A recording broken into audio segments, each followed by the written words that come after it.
ایک مسلمان کی جو شخصیت ہے، اس کی پرسنالٹی ہے، کچھ ایسا ہونا چاہیے کہ وہ اپنی زندگی میں سادگی اختیار کرے۔ آدمی کو اپنی اوقات پہ رہنا چاہیے۔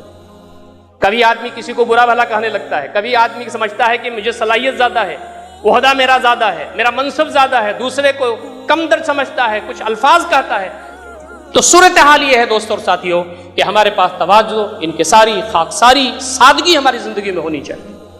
حضرت عمر رضی اللہ تعالیٰ عنہ کو اللہ رب العزت نے یہ سعادت بخشی تھی، جیسا کہ میں نے پچھلے خطبے میں عرض کیا تھا کہ آپ کے ذریعے قدس فتح ہوا، مسجد اقصیٰ میں نماز پڑھی گئی، حضرت بلال نے اذان دی، اتنی بڑی سلطنت آپ کو ہوئی تھی اس وقت جو اللہ رب العزت کی عظیم نعمت تھی۔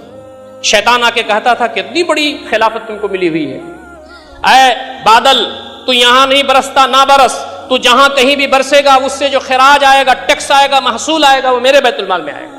یہ تحدیث نعمت کے طور پر حضرت عمر کہا کرتے تھے۔ لیکن کبھی کبھی ایسا ہوتا تھا جب شیطان انہیں ورغلاتا تھا اور کہتا تھا کہ تو کچھ ہے، تو حضرت عمر ممبر پر چڑھ جاتے۔ صحابہ اور بعد کے جو لوگ ہیں جو دور دور ہوتے تھے ان کو بلاتے تھے، جلدی آئیے آپ۔ لوگ یہ سمجھتے تھے کہ جو اسلامی لشکر گیا ہوا اس کے فتح کی اطلاع ہوئی ہے، لیکن نہیں، حضرت عمر کہتے تھے سنو، یہ خطاب کا بیٹا وہ عمر ہے کہ جب بکریاں چلا کر کے دیر سے اپنے گھر لوٹتا تھا تو اس کا باپ اتنا مارتا تھا کہ بے ہوش ہو کے گر پڑتا تھا۔ میں وہ عمر ہوں۔ اپنی اوقات میں رہنا، نعمتوں کا شکر ادا کرنا اور اللہ رب العزت نے جو مواقع دیے ہیں اس کا خاص خیال رکھنا، یہ بہت ہی اہم بات ہے اور ہماری زندگیوں میں اس کو نظر آنا چاہیے۔ حضرت عمر رضی اللہ تعالیٰ عنہ ہی کا بہت ہی عظیم واقعہ ہے، میں صرف حوالہ دینا چاہتا ہوں آپ سے کہ جب آپ بستر مرگ پر تھے، جب طبیب نے یہ کہہ دیا تھا کہ آپ کو جو کچھ کھلایا جا رہا ہے وہ آپ کے شکم سے نکل جاتا ہے اور اب آپ کا آخری وقت قریب ہے، خون بہہ چکا ہے بدن سے، وہ رک نہیں رہا ہے، تو آپ نے اپنے بیٹے حضرت عبداللہ بن عمر جو بہت بڑے صحابی تھے اور بعد میں اور بڑے ہوئے، ان کو بلایا اور کہا کہ دیکھو حضرت حذیفہ بن الیمان کو بلا لو، یہ وہ ہستی ہے جن کو اس دنیا میں اللہ کے نبی صلی اللہ علیہ وسلم نے عشرہ مبشرہ ہونے کا، یعنی 10 لوگ جو خوش نصیب ہیں جن کو جنت کی بشارت دی گئی اس میں شامل فرمایا، دوسرے خلیفہ ہوئے مسلمانوں کے، لیکن خاکساری اور انکساری اور اللہ رب العزت سے یہ تعلق کہ میرے جو عبادات ہیں پتہ نہیں قبول ہوں گی کہ نہیں ہوں گی۔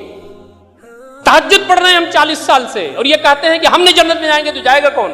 حضرت عمر کہتے ہیں کہ میدان محشر میں اعلان ہو کہ سارے لوگ جنت میں جائیں گے سوائے ایک شخص کے، عمر یہ سمجھتا ہے کہ کہیں میں نہ ہوں۔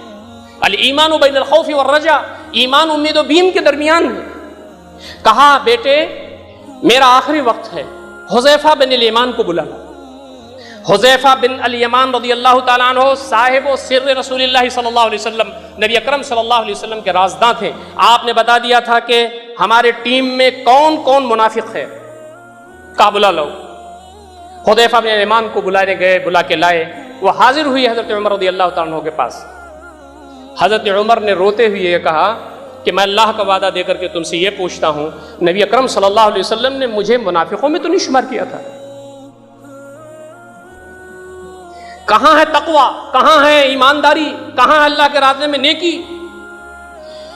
ایک قائد، ایک رہنما اس دنیا سے جا رہا ہے تو یہ کہتا ہے حذیفہ بن الیمان سے کہ آپ کو اللہ کا واسطہ دے کر کہتا ہوں کہ مجھے یہ بتائیے کہ نبی صلی اللہ علیہ وسلم نے جو منافقوں کی فہرست بتائی تھی اس میں میرا نام تو نہیں ہے۔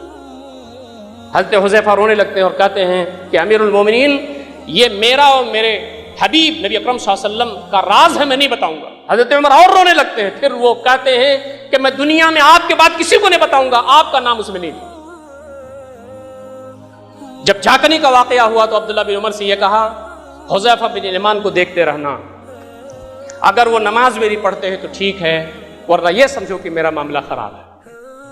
کہاں ہے عاجزی، کہاں ہے انکساری، کہاں ہے تذلل، کہاں ہے سادگی، کہاں ہے انابت اللہ، کہاں ہے تعلق اللہ؟ ہم اللہ رب العزت کے بندے ہیں، اس نے ہم کو دیا تو ہم کو ملا، وہ چھین لے تو کون ہے دینے والا؟ دوسروں کے ساتھ اچھے تعلقات ہمیں رکھنا چاہیے، سادگی کے ساتھ زندگی گزارنا چاہیے، مال و اسباب میں ہوں تو حقوق ادا کرنا چاہیے، اپنے اوپر کم خرچ کرنا چاہیے، بندگان خدا کی خدمت کرنا چاہیے، شکر کا جذبہ ہوگا تو انشاءاللہ العزیز اللہ رب العزت اور دے گا۔ اپنی اوقات کو ہم یاد کریں گے کہ ہماری اوقات کیا ہے، تو تو انشاءاللہ آپ ہی میں رہیں گے. اور نبی اکرم صلی اللہ علیہ وسلم نے فرمایا اپنی زندگی میں اپنے سے نیچے لوگوں کو دیکھو تو تمہارے اندر شکر کا جذبہ پیدا ہوگا.